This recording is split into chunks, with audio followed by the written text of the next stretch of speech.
Okay, so welcome back to the second part of this video, which is here to help you embed your knowledge. And I want to discuss in this short video, I want you to think about risk assessment. You may have seen already on the PowerPoint presentation I uploaded a Wiltshire College risk assessment form, and I've already asked you, using a product label which is also part of the presentation, to complete a risk assessment. But I brought you up here because I wanted to just bring a real life scenario situation, and actually we treat these lawns here with a selective herbicide. We treat the lawns to control broadleaf weeds in the turf surface, and I've brought you up here because you, as a competent user, would be able to apply a herbicide application up here. And I said in this case it would be a selective for broadleaf weeds, but as you can see here, there's lots of considerations that we need to think about and identify hazards. And you can see here that we've actually got a swimming pool which this particular client uses a lot, and so we have to think about identifying the hazards before we start work. So if you just have a look at this, we've got all sorts of situations that could be harmful, so we need to reduce the risks prior to that application. So completing a risk assessment here is highly essential. Basically what we've got is a fairly open space here, so we've got to consider all the things that you know about already. The environment, weather conditions, it's a bit rainy here today, so we certainly wouldn't be looking at applying a herbicide today or making any sort of application today.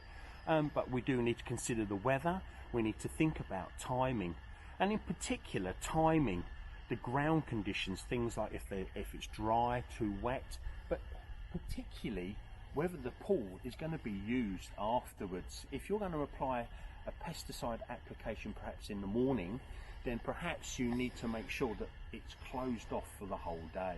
Okay, all these things are identify the hazards, because the users may well be using the grass areas surrounding the swimming pool. So you've got to think about drift, and we've got water here, we've got the swimming pool, so we've got to think about pollution and contamination should we have any sorts of error, and in particular drift. So this is the perfect opportunity for you to have a think about the risk assessments, firstly identifying the hazards and then actually putting in place control measures.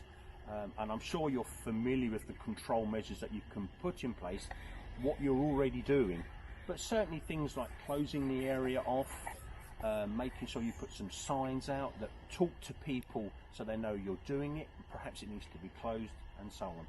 Risk assessment is a really important thing that you need to do prior to any application. Also, you need to keep records. Make sure that you keep records and that you store your risk assessments in a safe place. In your exam, you will get questions about risk assessments. There are lots of different types of assessments that you should be familiar with, and that in your multiple choice questions you will find various questions relating to the legislation that you should know. So this real life scenario is a really good scenario to really think about, because as a competent user I would ask you to come and spray this here. Lots of considerations: engineering controls, calibration of equipment, and controlling the use of concentrate. Okay,